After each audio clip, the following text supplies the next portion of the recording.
Alléluia. Que le Seigneur vous bénisse abondamment.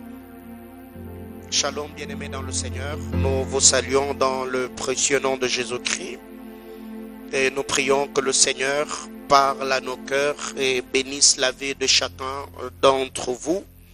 Nous sommes très contents et honorés de nous tenir encore au-devant de vous en cette soirée afin de partager la parole du Seigneur. Et sur ce, nous vous prions de partager la vidéo comme nous le faisons d'habitude. Interagissez, prêchez ensemble avec nous. Et je crois que le Seigneur, Dieu du ciel, ne manquera pas à nous faire du bien.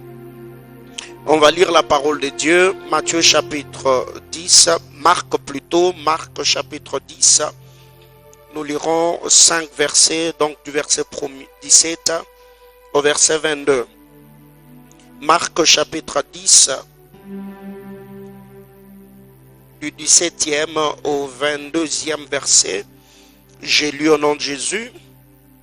Comme Jésus se mettait en chemin, un homme accourut et se jetant à genoux devant lui. Bon maître, lui demanda-t-il, que dois-je faire pour hériter la vie éternelle? Jésus lui dit, pourquoi m'appelles-tu bon? Il n'y a de bon que Dieu seul.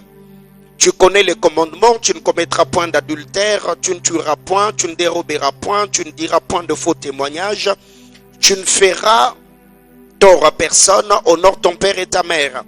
Il lui répondit, maître, j'ai observé toutes ces choses de ma jeunesse. Jésus l'ayant regardé les mains et lui dit, il te manque une chose, va, vends tout ce que tu as, donne-le aux pauvres, et tu auras un trésor dans le ciel, puis viens et suis-moi.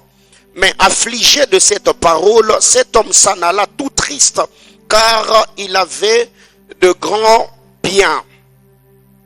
C'est beaucoup plus le verset 17 qui nous intéresse. Nous avons lu jusqu'au verset 22 pour que nous puissions comprendre l'histoire. La Bible déclare au verset 17, je reprends, comme Jésus se mettait en chemin, un homme accourut et se jetant à genoux devant lui. Bon maître, lui demanda-t-il, que dois-je faire pour hériter la vie éternelle? Bien-aimés dans le Seigneur, par la grâce de Dieu, nous sommes en train de parler sur notre thème, la loi de l'héritage.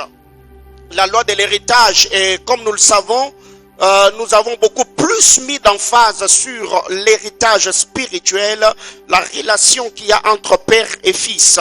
Et nous avons dit beaucoup de choses sur le fils, mais je n'ai pas encore fini jusque-là, parce qu'il y a encore beaucoup de choses que nous devons dire. Et je crois que par la grâce du Seigneur, cette année, nous mettrons un livre à la disposition des enfants de Dieu parlant, exploitons ces termes de long en large. C'est ainsi qu'il y a d'autres choses que je ne saurais pas dire, parce que nous devons également passer à autre chose, à donner d'autres enseignements qui vont nous bénir, et des choses que je ne saurais pas dire ici, vous les trouverez dans le livre que nous allons publier d'ici peu, car nous sommes déjà en train de travailler. Et aujourd'hui, par la grâce du Seigneur, nous allons répondre à une question. Je vais commencer aujourd'hui, je vais donner peut-être 7, 8 ou 10 points, et je crois qu'on passera à un autre point. La loi de l'héritage. Relation père et fils. En lisant la parole de Dieu dans Marc chapitre 10, le verset 17, la Bible déclare, cet homme s'est approché, il a rencontré le Seigneur sur son chemin. La Bible déclare, s'est jetant à genoux, il a posé la question à Jésus disant, bon maître, que dois-je faire pour hériter la vie éternelle? Donc nous devons savoir, bien-aimés dans le Seigneur, tout ce que nous faisons pour arriver à hériter, pour arriver à recevoir de la grâce, de la faveur, de la bénédiction, de l'onction qui accompagne un roi. Donc il y a des choses que nous devons faire, il y a des prérequis, il y a des choses que nous devons faire, il y a des actes que nous devons poser afin de pouvoir bénéficier de la grâce, bénéficier de la bénédiction qui accompagne le Père. Et si vous allez vous rendre compte, quand cet homme s'est approché de Jésus, il n'a pas dit au Seigneur, bon maître, je veux entrer, je veux hériter de la vie éternelle. Il a dit non, que dois-je faire Pour hériter la vie éternelle, il y a des choses que nous devons faire. Pour hériter de la vie éternelle, il y a des actes que nous devons poser. Il y a une attitude que nous devons avoir. Si pour hériter la vie éternelle, il y a des choses que nous devons faire, ainsi pour hériter également d'un Père, il y a des choses que nous devons faire. Bien-aimés dans le Seigneur, nous devons savoir que l'impact que nous sommes censés avoir dans cette vie n'est pas seulement conditionné par des efforts que nous fournissons. L'impact qu'on est censé avoir sur terre n'est pas seulement conditionné par la bonne volonté que nous avons. Parce que nous l'avons toujours dit, la volonté fixe les objectifs, mais c'est la détermination qui les atteint. Tu ne peux pas devenir un grand homme dans la société parce que tu le veux. Non. Après avoir eu cette volonté, il y a des choses que tu dois faire. Il y a des actes que tu dois poser. Mais par-dessus tout, ce n'est pas d'abord les efforts que nous fournissons qui vont nous amener à un autre palier de gloire dans la vie. Non. Nous devons être sûrs que derrière les efforts que nous fournissons, il y a une main invisible qui nous accompagne.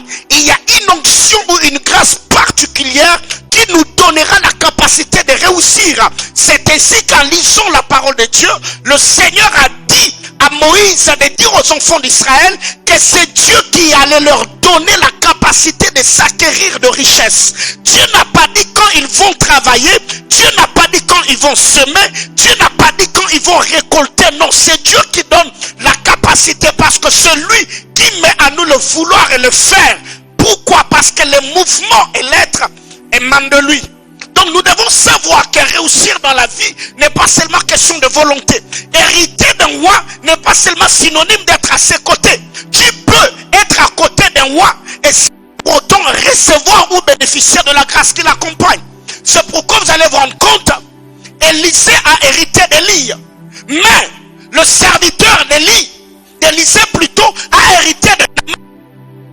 Ce n'est pas parce que tu es à côté d'un roi que tu peux hériter. Élisée, parce qu'il était loyal, loyauté je crois, au cours de la semaine. Parce qu'il était loyal à son père, parce qu'il était un bon fils, il a hérité de son père. Mais autour d'Élisée, le serviteur d'Élisée était cupide. Il n'était pas honnête. Au lieu d'hériter de son maître, il a hérité de Naaman le Syrien. Et qu'est-ce qu'il a hérité? La lèpre. Bien-aimés dans le Seigneur, nous devons savoir que l'apôtre Paul parlant, il dit, nous n'avons pas à lutter contre la chair et le sang, mais nous luttons contre les autorités, les dominations et les principautés. Donc dans cette vie, tu ne vas pas seulement réussir parce que tu travailles. Tu ne deviendras un grand homme, tu ne deviendras pas un grand homme parce que tu as une tête bien faite. Tu ne seras pas épanoui dans la vie parce que tu vis en Europe. Bien-aimés frères, les enjeux spirituels sont tout autres. Et pour cela, tu as besoin de la grâce. Tu as besoin de la faveur. Tu as besoin de la force. Tu as besoin d'une énergie spirituelle qui va te doter des capacités d'avoir des exploits ou opérer dans un monde du surnaturel dans la grâce et dans la faveur du Seigneur. Que quelqu'un me dise Amen. C'est pourquoi vous allez vous rendre compte qu'autant de patriarches, à chaque fois qu'un père voulait mourir, l'héritage que le père léguait à l'enfant ou aux enfants, ce n'était pas d'abord le bien qu'il a eu à amasser sur la terre pendant le temps de son pèlerinage. Mais le patriarche, avant de partir, ils appelaient leur enfant et le bénissaient. Pourquoi? Parce que c'est la bénédiction de l'Éternel qui enrichit. Je peux te laisser beaucoup de bien, mais si le Seigneur n'est pas avec toi, tu ne réussiras pas parce que ton père avait réussi. C'est ainsi que dans la Deuxième République, nous avons connu des grands politiciens qui s'étaient fait beaucoup d'argent. Et aujourd'hui, pour nous qui avons grandi à Kinshasa, il y a beaucoup d'enfants, des mouvanciers, des hommes qui ont marqué ces pays pendant la Deuxième République. Mais aujourd'hui, leurs enfants sont nulle part. Ce n'est pas parce que ton père a réussi que toi aussi tu vas réussir. Le problème, ce n'est pas être fils de son père, mais le problème, c'est comprendre le Dieu de son père et la grâce qui l'accompagne. Oh, est-ce que quelqu'un peut me dire Amen? Il y a beaucoup d'enfants aujourd'hui qui sont contents d'être appelé fils de X ou fils de Y. Or, la plus grande héritage qu'un père peut léguer à ses enfants, ce n'est pas ses comptes en banque, ce n'est pas ses véhicules, ce n'est pas ses maisons, mais c'est d'abord le Dieu de son parcours. Et je crois que par la grâce du Seigneur, j'ai quelque chose à léguer à mes enfants. J'ai quelque chose à communiquer à mes enfants. Abraham a marché avec Dieu. Il a prié pour Isaac. Isaac a hérité du Dieu d'Abraham. Isaac à son tour, il a prié pour Jacob. Jacob a hérité du Dieu d'Isaac. Et Jacob à son tour, il a prié pour les 12. Ils ont également hérité du Dieu de leur père. Donc ici nous devons savoir que l'on ne va pas hériter d'un père parce que nous sommes à ses côtés. Tu ne vas pas hériter d'un père parce qu'il te connaît par ton nom. Tu n'hériteras pas d'un père parce que tu parles avec lui sur Facebook, sur WhatsApp. Non, il y a des choses que nous devons faire pour arriver à hériter, pour arriver à bénéficier, pour arriver à entrer dans l'alliance, dans la juridiction spirituelle de cette âme, pour bénéficier de la grâce qui l'accompagne. Que quelqu'un me dise amen. Alors, premier point pour ce soir, Josué chapitre 1er, le verset 1er. Josué chapitre 1er, le premier verset. La Bible déclare, après la mort de Moïse, serviteur de l'Éternel, l'Éternel dit à Josué, fils de Nun, serviteur de Moïse. Après la mort de Moïse, serviteur de l'Éternel, l'Éternel dit à Josué. L'Éternel n'a pas parlé à Josué, serviteur de l'Éternel, mais l'Éternel a parlé à Josué, serviteur de Moïse. Premier point pour ce soir. Que dois-je faire pour hériter de mon père? Comment hériter d'un père? C'est en étant à son service. Que dois-je faire pour hériter de mon père? Tu peux hériter d'un père qu'en le servant. Premier point, il faut servir le père. Bien aimé dans le Seigneur, quand vous lisez la parole de Dieu, il y a beaucoup de textes qui prouvent que Josué était réellement serviteur de Moïse. Exode chapitre 24, le verset 13. J'aimerais qu'on lise avant d'entrer dans les vifs de mon message. Exode 4, le verset 13. Moïse s'éleva avec Josué qui le servait. Et Moïse a monté sur la montagne de Dieu. Moïse s'est levé avec Josué qui le servait. Qui le servait. Exode 33, le verset 11. Exode 33, le verset 11. L'Éternel parlait avec Moïse face à face, comme un homme parle à son ami. Puis Moïse retournait au camp, mais son jeune serviteur, Josué fils de Nun, ne sortait pas au milieu de la tente. L'Éternel parlait avec Moïse face à face, comme un homme parle à son ami. Puis Moïse retournait au camp. Mais son jeune serviteur Josué, fils de Nun, ne sortait pas du milieu de la tente. Mais son jeune serviteur Josué. Josué était le jeune serviteur de Moïse. Nombre chapitre 11, le verset 28. C'est le dernier texte. Nombre 11, le verset 28. La Bible déclare, et Josué, fils de Nun, serviteur de Moïse depuis sa jeunesse. Josué, fils de Nun, serviteur de Moïse depuis sa jeunesse. Prit la parole et dit, Moïse, mon Seigneur, empêche-le. Josué, fils de Nun, serviteur de Moïse depuis sa jeunesse. Bien-aimé dans le Seigneur, mettons-nous d'accord sur une chose. Si tu es dans une entreprise, tu n'auras pas un salaire à la fin du mois sans pour autant rendre service. Ceux qui gagnent, ceux qui bénéficient de quelque chose sur cette terre sont ceux qui travaillent, sont ceux qui rendent service. Bien-aimés, nous devons être sûrs d'une chose. Josué, avant d'être serviteur de l'Éternel, la Bible précise que Josué était serviteur de Moïse. Il y a beaucoup d'enfants de Dieu aujourd'hui qui pensent qu'ils deviendront des grands leaders alors qu'ils n'ont pas d'abord l'esprit de serviteur. Bien-aimés dans le Seigneur, tous ceux qui sont maîtres aujourd'hui, ils étaient disciples hier. Tous ceux qui sont pères aujourd'hui, ils étaient fils hier. Mais qu'est-ce qui arrive? Nous voyons aujourd'hui beaucoup de jeunes qui travaillent auprès de leur père. Ils n'ont pas cet esprit. Bien-aimé dans le Seigneur, tu seras en train de servir Dieu tout en servant ton père. Qu'est-ce qui arrive? Je donne ce témoignage à un homme de Dieu dont je te le nom. Il a donné ce témoignage en disant qu'il y a un jeune qui était venu le voir, vu que Dieu l'utilisait. Dieu s'est manifesté beaucoup de par la vie et le ministère de cet homme de Dieu. Ses frères est venu. Il a dit à l'homme de Dieu, j'ai besoin que tu pries pour moi. J'ai besoin que tu m'enseignes. Que tu m'apprennes les choses que tu as fait avec le Seigneur pour arriver là où tu es. L'homme de Dieu lui a dit, ok, pas de problème. Prends la table du repassage, prends le fer à repasser. Et on lui a donné un tas de vêtements qu'il devait repasser. Les garçons étaient là en train de repasser. Il a repassé, il a repassé. Avant même de finir, il est allé dire à l'homme de Dieu, mais moi je suis venu ici pour que tu m'apprennes comment opérer dans la puissance, comment prêcher, comment avoir des visions. Mais comment est-ce que vous me demandez de repasser pour vous? L'homme de Dieu lui a répondu, si tu ne sais pas d'abord rendre service à un roi, tu ne bénéficieras jamais de son onction. Bien aimé, personnellement, je suis passé par là. Je suis fils spirituel du pasteur Marcelo Tounassi par la grâce de Dieu.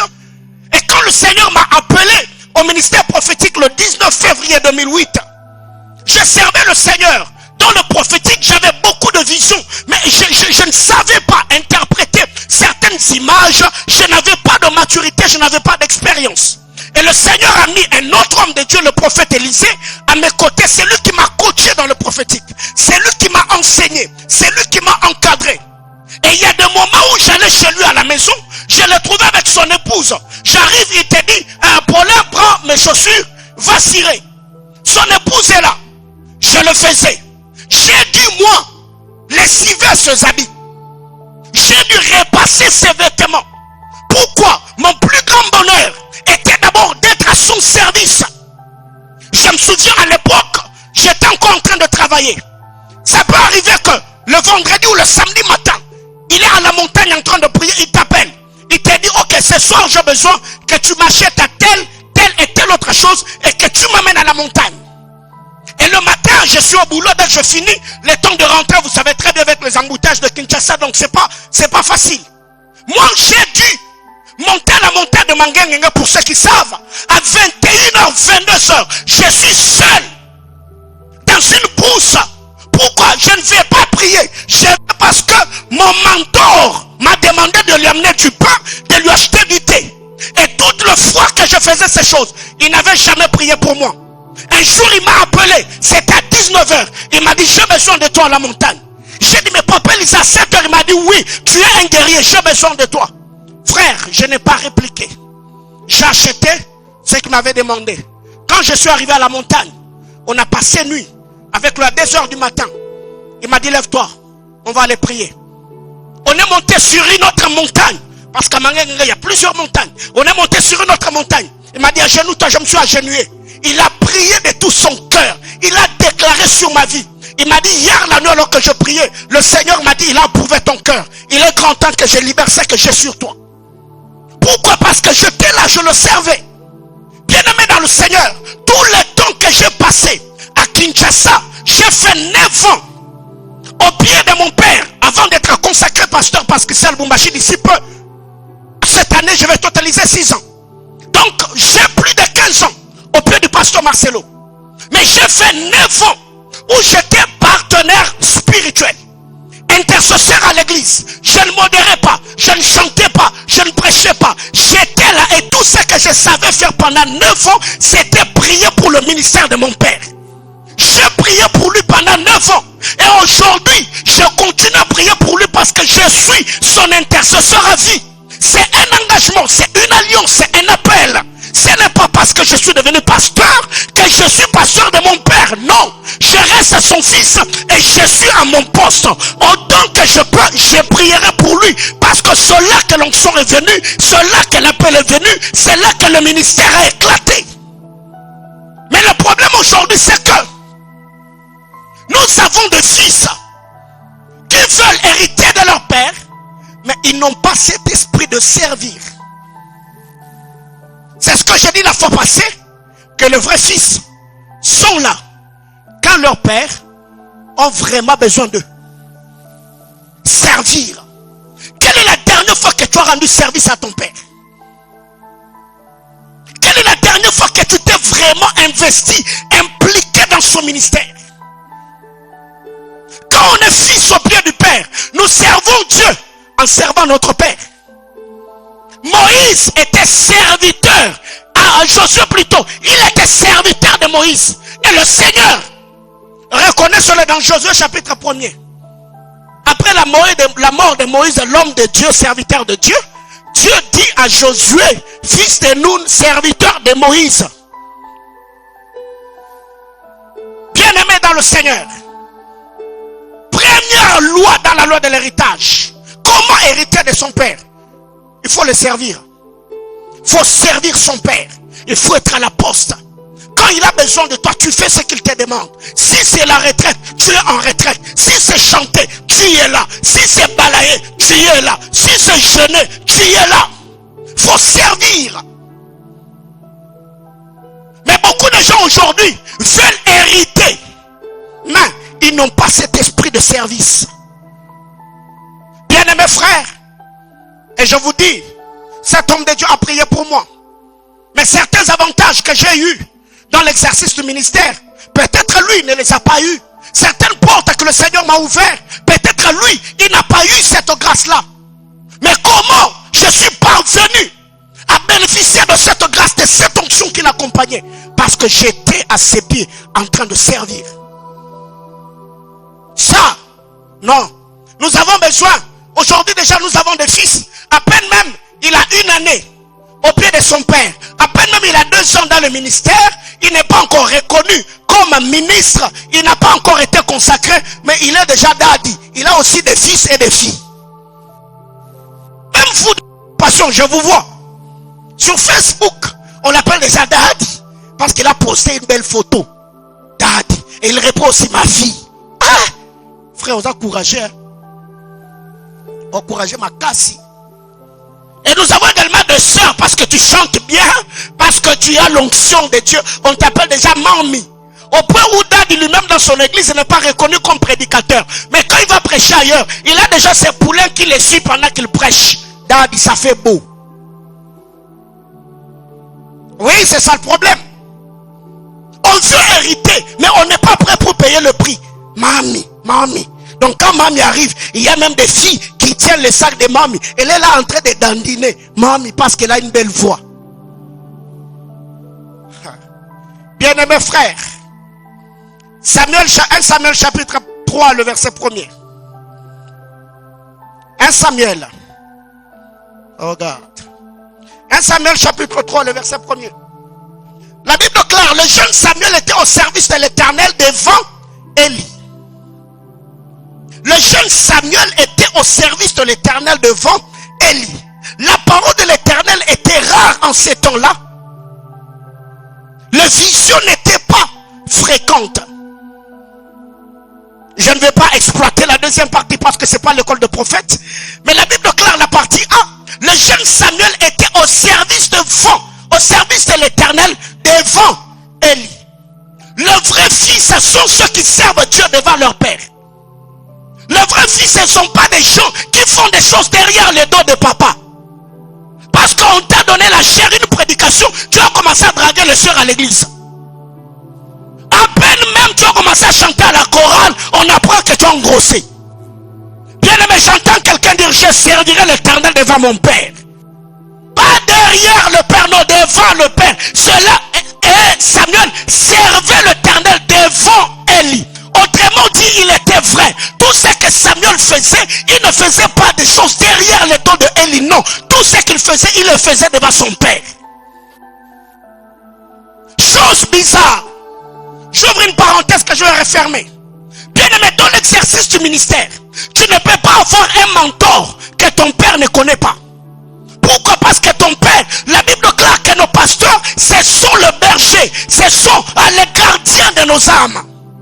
Mais pour suivre notre homme de Dieu, le vrai fils pose des questions. Papa, est-ce que je peux suivre tel ministre de Dieu? Est-ce que je peux suivre tel pasteur? Parce que au milieu des hommes de Dieu, il y a des choses que nous pasteurs nous connaissons, dont vous les fidèles vous n'êtes pas au courant. Mais si je sais que tel pasteur a un bon témoignage, je peux te recommander. Non, suis-le. Parce que quand vous lisez la parole de Dieu, dans Matthieu chapitre 4, un peu plus bas, la Bible déclare quand Jésus a appelé Jacques et Jean, fils de Zébédée, leur père Zébédée était là. Autrement dit, Zébédée savait que Jésus était devenu mentor de ses fils. Mais comment est-ce que toi qui es fils, tu as des mentors que ton père ne connaît pas? Il est le gardien de ton âme. Il peut t'orienter, il peut t'aider. S'ils sont qu'à son niveau, il n'a pas ce que tu veux, il peut te recommander auprès de quelqu'un d'autre. Vis ton message, vis ton appel, vis ton style. Suis tel et tel autre prédicateur. Ça va te bénir. Je ferme la parenthèse. Élie savait plutôt, il servait Dieu devant Élie, pas derrière le dos de Élie. Où nous avons aujourd'hui des fils qui vont chez les partenaires de l'église prendre les dîmes du père. Il y a, frère, sers Dieu devant ton père. Tu ne peux pas aller draguer une sœur. Ton père n'est pas au courant. Non, là tu es en train de servir Dieu derrière son dos. Non, tu viens, tu le vois. Non papa, je vois qu'aujourd'hui j'ai besoin d'aborder tel et tel autre sœur. J'ai besoin de courtiser. Non. Toi tu viens toujours avec des visions. Pas même demander la permission. Oh papa, quand je suis en train de prier, le Seigneur m'a fait voir et j'ai vu une ange qui m'est apparu avec le visage de la sœur Dorcas. Ah! Frère, vous êtes brigand. Vous êtes ma brigand.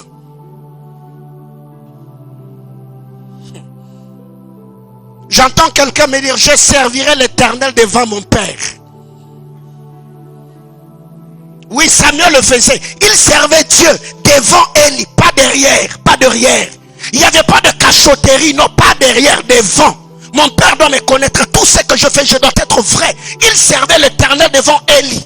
Dans d'autres versions, on dit, il servait l'Éternel en présence de Élie. Donc, il ne faisait pas des choses derrière. Il ne faisait pas des choses à côté, non. Devant Élie. Élie savait ce que Samuel faisait. C'est qu'ici, nous voyons que Samuel était au service de l'Éternel, mais en servant son père, Élie. Ça, on va les lire. Vous allez les lire à la maison. 1 Roi chapitre 19, le verset 21. 1 Roi 19, 21. En lisant la parole de Dieu, nous voyons l'appel de Dieu qui est venu sur Élisée, fils de Shaphat d'Abel Méola. La Bible déclare, Élie, son père dans la foi, quand il est venu, il a trouvé Élisée qui travaillait avec le bœuf de son père. Il a jeté le manteau. Et nous connaissons très bien l'histoire. La Bible déclare, Élisée lui a dit, laisse-moi aller dire au revoir à mes parents et je te suivrai. La Bible déclare, après avoir fait cela, Élisée fut au service d'Élisée. Élisée plutôt fut au service d'Élie. Bien-aimés dans le Seigneur, dans la loi de l'héritage, le vrai fils qui hérite de leur père, ils sont d'abord commencé à être leurs serviteurs. Oui. Mais aujourd'hui, il y a une chose. Et cette loi, ce n'est pas seulement sur le plan spirituel, non. Il y a des filles, pendant la fête de mère, tu vas sur Facebook, tu vas poster la photo de ta maman. Oh mommy, I love you. Oh maman, je t'aime beaucoup. Je t'aime beaucoup. Tu es la plus belle maman, la plus belle mère au monde. Ma soeur, alors que depuis le matin, on t'a demandé de faire la vaisselle, tu as refusé. On t'a demandé de torchonner la maison, tu n'as rien fait. Tu es là sur ton lit, avec en train de dire, maman, je t'aime. Non, déconnecte-toi, va travailler. Combien aujourd'hui de frères sont impolis devant leurs parents, mais obéissants devant leur pasteur? Combien aujourd'hui de femmes sont mal poli devant leur mari. Mais quand on est à l'église, quand le pasteur dit oui, daddy, daddy, non. C'est ainsi que beaucoup de maris ont des problèmes avec le pasteur. Ma soeur, ne pense pas que tu deviendras poli par imposition de main. Parle en d'autres langues comme tu veux, prophétise comme tu veux, chante comme tu veux, mais un jour, tu seras en train de prier, quelqu'un d'autre va te tirer derrière le col de ta chemise et te donner le coup de poing. Pourquoi? Parce que tu penses que tout ne s'obtient que par la prière. Les services, chers frères, servez vos parents, aimez vos parents, travaillez dans vos maisons. Parce que ma soeur, si déjà dans ta maison, tu ne sais pas respecter tes grands frères, ne pense pas que tu vas respecter l'homme qui va t'épouser parce qu'il t'a doté. Non! Ton impolitesse, ça va s'amplifier.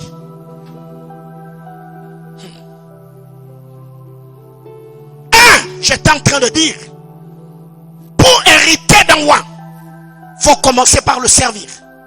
Il faut servir le roi. Il faut servir le Père. Et pendant le temps que j'étais encore à Kinshasa, à l'église mère, un jour, mon père nous a appelés avec d'autres présidents, d'autres bien-aimés du département de partenaires spirituels où je travaillais. On a prié avec lui et nous a dit ceci: aussi longtemps que le Seigneur sera en train de m'élever, le Seigneur vous élèvera aussi. Aussi longtemps que Dieu me bénira, le Seigneur vous bénira aussi. Bien-aimés, je vous dis, tous ceux qui ont servi le Seigneur avec moi dans ce département-là, jusqu'aujourd'hui, Dieu continue à se manifester dans leur vie. Pourquoi? Parce que nous avons été là. Nous avons servi papa. On n'attendait pas qu'il donne le transport. On n'attendait pas qu'il nous donne un salaire. Et je ne l'avais jamais eu. Pendant tout le temps que je servais à la compassion, on ne m'avait jamais payé. Pourquoi? Mon plus grand bonheur était là en train de servir mon père, pas attendre quelque chose venant de lui. Non, mon plus grand bonheur était de le servir. C'est pourquoi même la Bible déclare, il y a plus de bonheur à donner qu'à recevoir. Il y a plus de bonheur à donner qu'à recevoir. Il y a plus de bonheur qu'à servir qu'à être servi. Mais aujourd'hui, même quand nous rendons service à nos pères, nous avons alors la main tendue. Mais papa, j'ai prié pour toi, mais j'ai pas de transport. Je veux venir faire ceci, mais j'ai pas de transport. Bien aimé, quand tu vas suivre les matchs de Mazembe, qui te paie le transport? C'est ça le problème avec nous. Nous cherchons le transport à l'église. Mais quand nous avons nos propres courses, là, on a le transport. C'est méchant. Deuxième chose. Regarde. Jean chapitre 1er, du verset 14 au verset 16.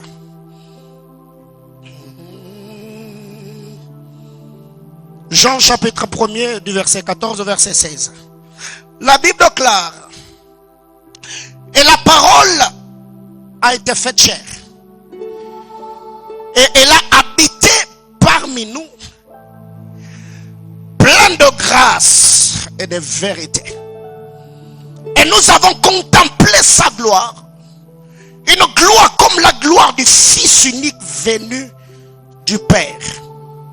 Jean lui a rendu témoignage et s'est écrié: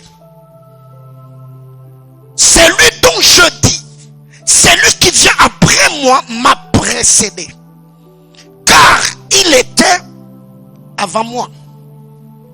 Et nous avons tous reçu de sa plénitude, et grâce pour grâce. Bien-aimés dans le Seigneur, deuxième chose, dans la loi de l'héritage, je parlerai de la loi de la contemplation. Dans ton éveil, que ta grâce vienne sur moi. La parole, elle était pleine de grâce. Elle n'était pas partielle. La parole était pleine. L'onction pleine. La bénédiction pleine. Je ne veux pas des choses à moitié. Je veux que Dieu m'utilise pleinement. Que Dieu me bénisse pleinement. Que Dieu me donne des relations. Oh my God, je suis en train de dire à quelqu'un: tu recevras des choses pleines, car c'est la bénédiction de l'Éternel qui enrichit. Elle ne se fait pas suivre d'aucun chagrin. Je demande à Dieu que Dieu t'aide à vivre pleinement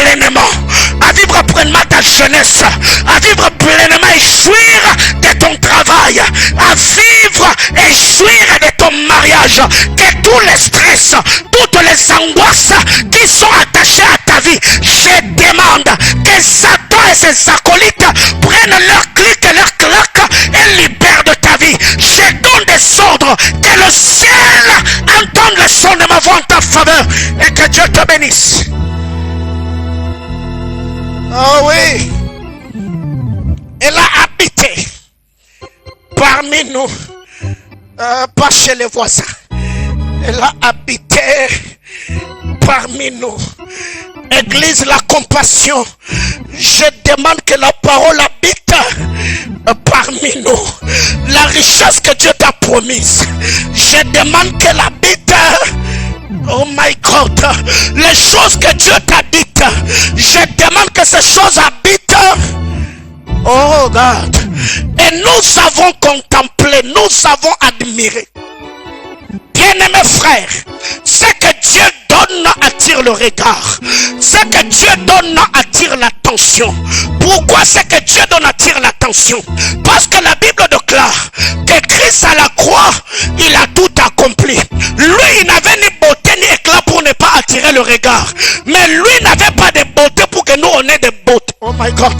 Je suis en train de dire à quelqu'un, Dieu ne te donnera pas seulement la beauté, mais il te donnera aussi la bonté. La grâce et la faveur de Dieu t'accompagnera en toutes choses. Il te donnera la bonté du cœur et la beauté du corps. Est-ce que quelqu'un comprend de quoi je parle? Il te donnera la beauté extérieure et la bonté intérieure. J'entends quelqu'un dire avec moi, beauté et bonté. Choriste, montez. Oui, venez s'il vous plaît. Et nous avons contemplé sa gloire. Je demande à Dieu que ce qu'il t'a promis habite en toi et que les hommes te contemplent.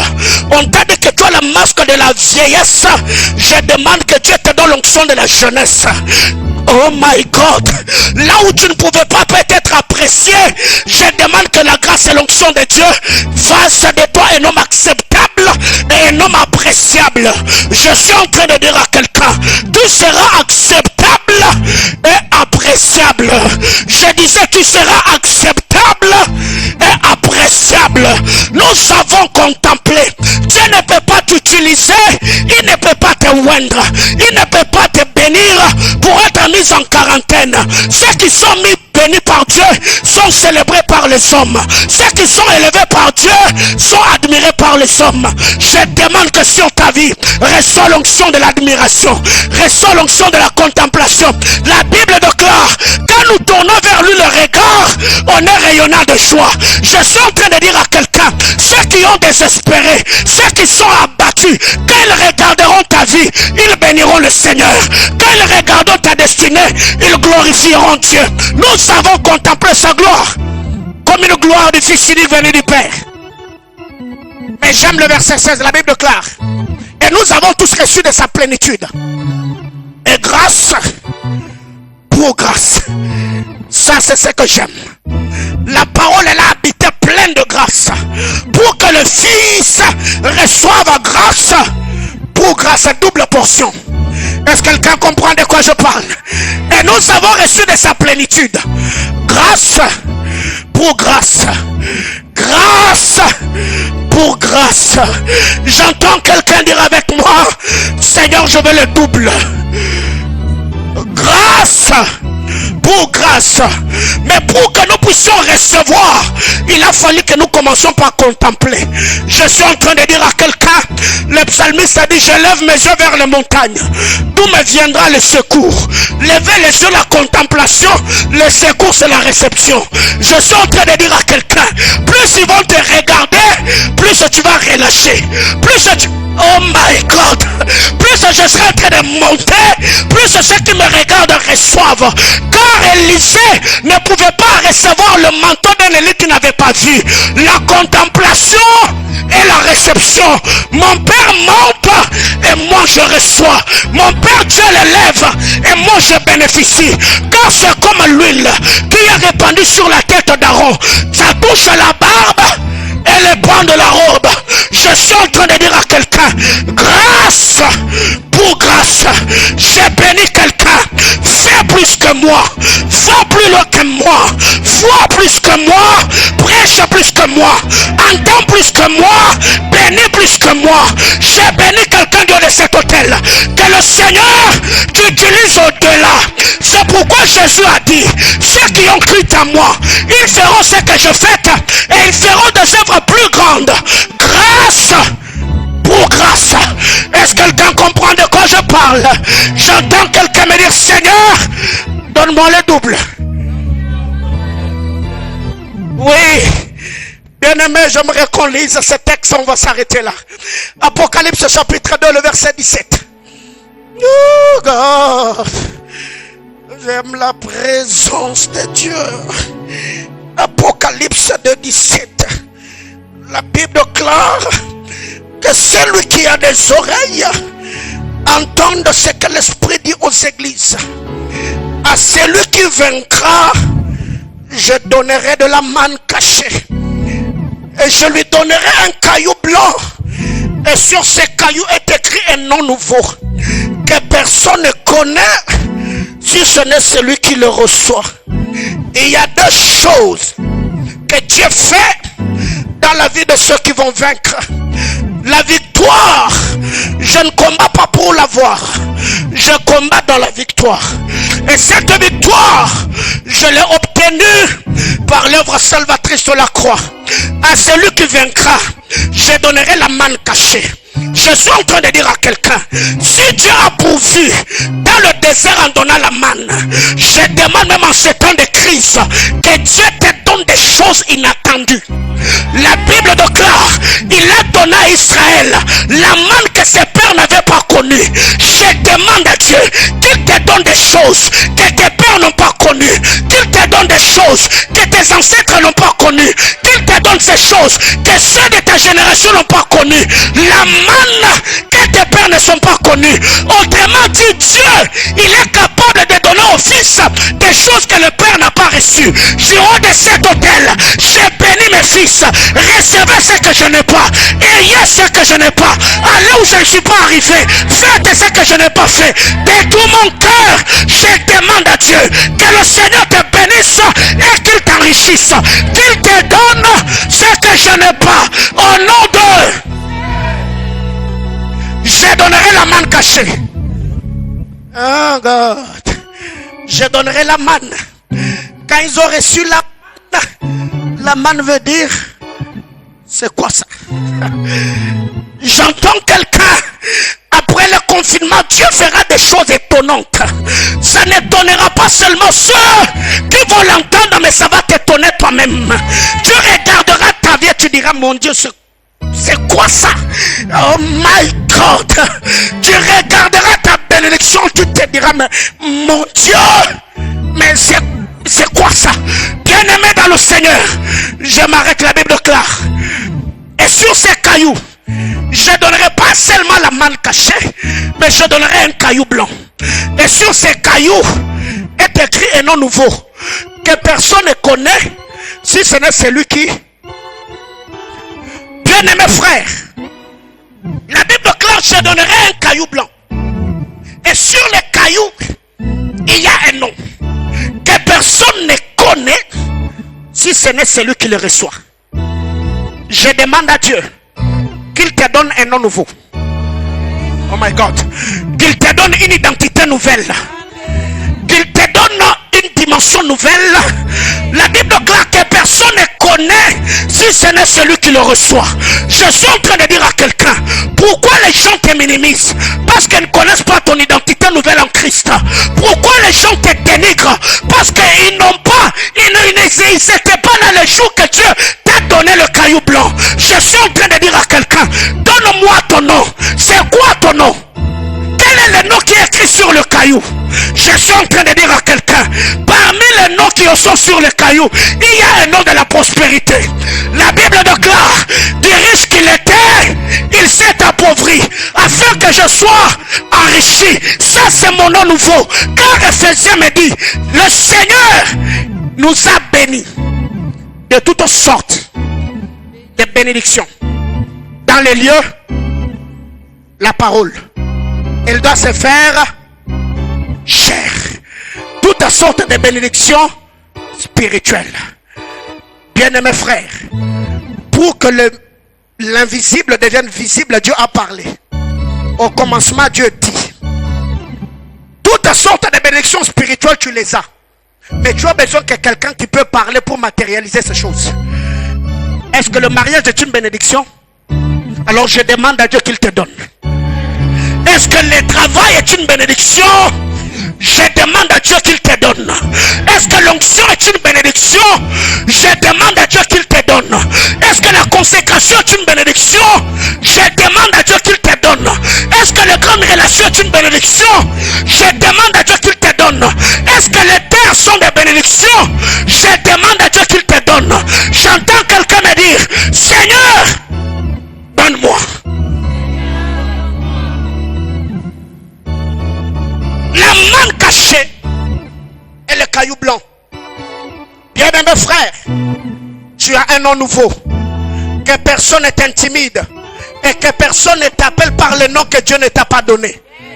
Oui, si les gens vont te dire que tu es riche, dis leur gloire à Dieu.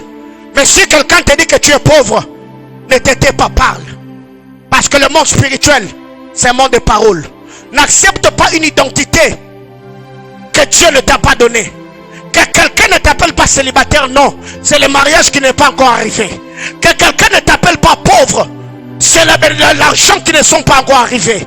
Je demande à Dieu que la grâce et la faveur du Seigneur se manifestent. Deux choses pour ce soir. Le vrai fils serve à Dieu en servant leur père. Le vrai fils vivent dans la loi de la contemplation et il finit par recevoir. Nous avons contemplé sa gloire et nous avons reçu grâce pour grâce. Bilaka yope sangai. Na bomba na motema. Atakwe umeli. Na bige suga suga rolata nzoto. Je ne perdrai pas patience. Motema nangeza molende. Na oyika mpiko. Na okangama na nzambe. Na osalela nkolo. Mikolo nanga nyonso na sena moi. Yes. Hallelujah.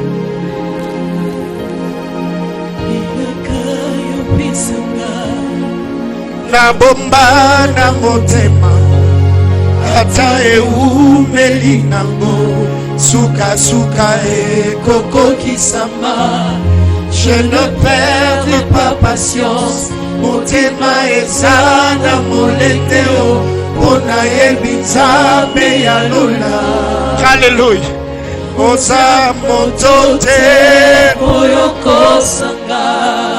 Hallelujah. C'est lui qui a fait la promesse fidèle. Bilaka. Hallelujah. Yawande coffre fort nangai. Souka souka. C'est pourquoi je ne perdrai pas patience. Poète. Je suis convaincu. Osamotote.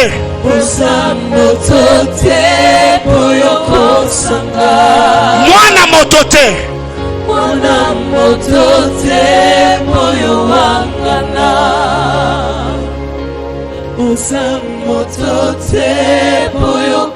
Adonai, le Dieu de l'éternité,